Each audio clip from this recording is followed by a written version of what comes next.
Hey YouTube, this is your boy Flombus coming back at you guys with another Black Ops 3 commentary video. In this video, I'm showcasing a 1 versus 1 UMG match. I do win, comes out 6-5, so this match was pretty intense for me while playing.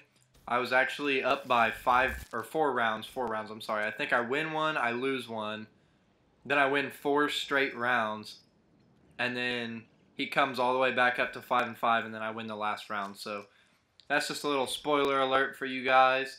Now, I know in one of my previous videos, I was talking about how UMG is just not all it's hyped up to be, and, you know, it really isn't.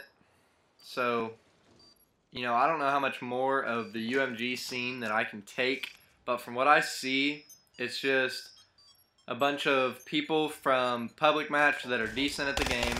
They come play this, and if you use any type of weapon that they don't like, or they think they should have won and you beat them, or just any random reason at all, they will dispute the match. And it's definitely aggravating to me. I know the UMG moderators probably have like 1 million disputes to go through a day, and that's because of all those people that do that. They just cannot stand the fact that they lost a match. They can't handle that at all mentally for some reason, and so they feel the need to dispute every single match that they lose. And it's so aggravating when you're trying to have a team with a good record, and then every person that you play, they go view your record, and it shows that you have 4 wins and 12 losses, and 8 of those 12 losses are disputes, and the opponent didn't even have a legitimate reason to dispute. It's like, you know, people complain about the RK5, they complain about the M8, they complain about shotguns, they complain about LMGs, everything in the game. You know, there's somebody that's going to complain about it, and they just complain and complain consistently, and they'll do everything in their power to make sure that they get the win on the scoreboard, even though they just lost legitimately. So last night, for instance, I was playing, and we were down 2-1, or down 1-2, I guess I would say. And the other team had one of their recent players join, I guess, and he went to our team, and he started calling out our positions. So me and my friends switched teams to show them, like, hey, tell this guy to leave. And they didn't leave, so I was host. I ended the game. I know there was a better way to handle it. At the same time, it's just ridiculous. So me and him changed teams. It gave them another round win. So they claimed that they were 3-0 when really the scoreboard said 3-1. But the third round win that they claimed that they had was actually because we changed teams to avoid their teammate calling out our position and getting us killed. So then I ended the game. They took a screenshot of them being up supposedly 3-1 after we had changed teams. They screenshotted that, and then we restarted the game after I closed the party privacy and set the player limit to 4. I know that was my mistake to begin with, and you know, I'm not really sure whose fault it is, but at the same time, I did all that. We restarted the match, and we won 2 rounds in a row, and that should have made us be 3-2, us winning, and then they won 3 more rounds in a row, and they claimed that they beat us 6-0.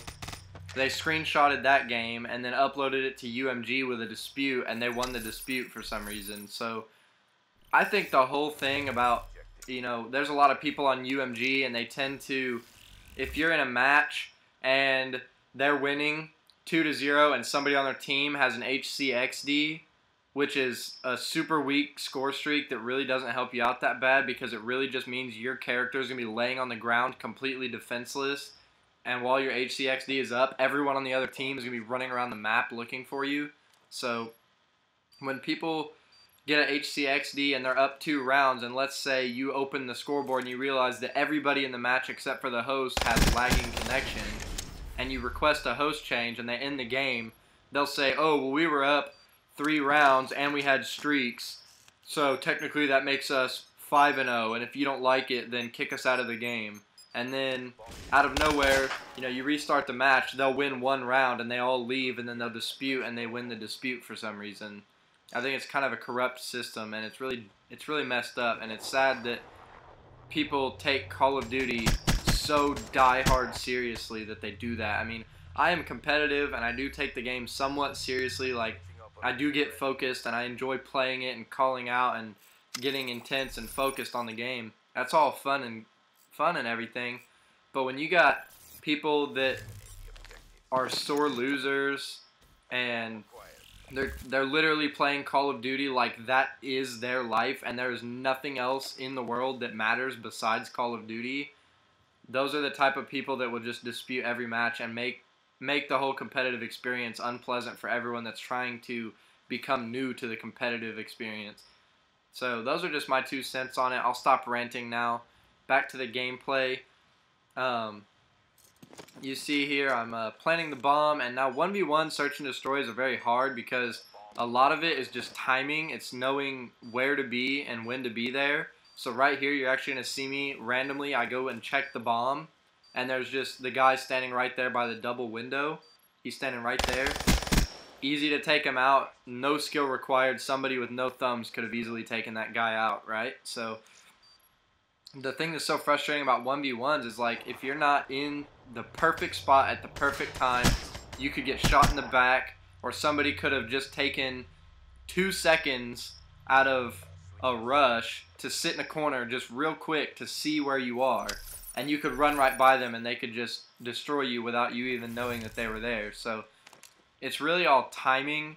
There is part of it that is skill. Whenever you're out in the open, you guys both saw each other face to face, you're both gunning at each other, you have to be able to hit your shots. That's where the skill comes in. Other than that, 1v1s, I believe truly that it's purely timing. And if you don't get the timing down, you don't know what side of the map to run, you don't know where they are, you're going to have a difficult time. And I definitely struggle with 1v1s. And right there is a perfect example of what I was talking about. The guy is legitimately just camping in his spawn, just waiting on me. And, you know, I'm assuming that since we're playing a competitive match that he might actually be trying to go plant the bomb like he's supposed to be doing on that side. And it turns out he's just sitting in the spawn waiting for me to run through and check that area. So it really is just a big, you know, it's just a really big mess of timing. If you can't adapt to the playstyle, you're gonna struggle like me. And I do struggle, but I do come out on the right side sometimes, like this game. Now right here, I'm using the HCXD. I realized that he wasn't there anymore, so I just detonated it. And there he came out of the back of the train, and round ended like that. He got me before I could even put the laptop away, really. I mean, as soon as I had closed the laptop and turned around, he was just in my face. I had no chance. So I'm going to leave you guys with this gameplay. I'm sorry that I haven't uploaded in a little while. I've been really busy. So I want to thank you guys for sticking with the channel. I appreciate all of you guys watching. Don't forget to drop a like if you enjoyed the video and subscribe for more content. And I'll see you guys in the next video.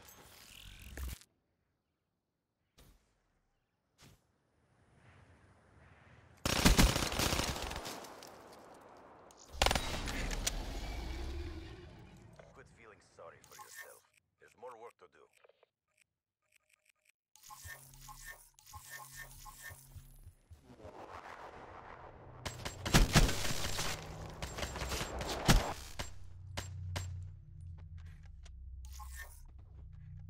Switching operation ready point.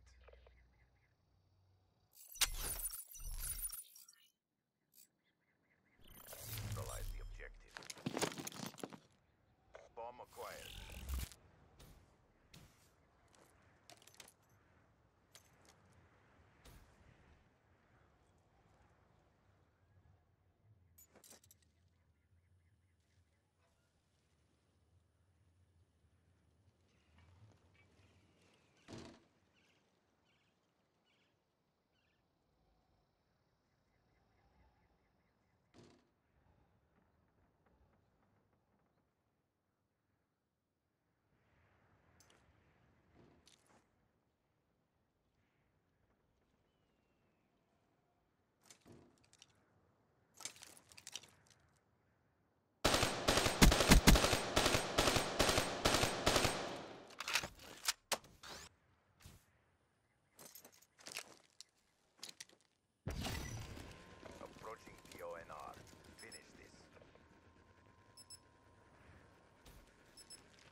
Regroup and go again.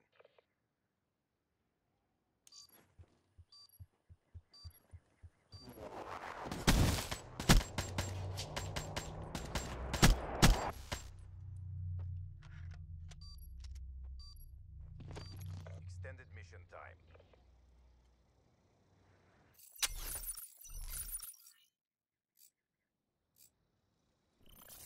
Neutralize the objectives.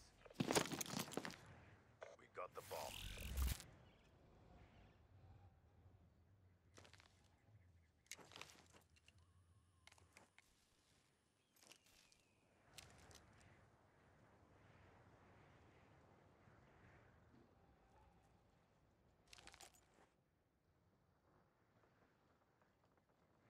Be advised, hostile HCXD spotted.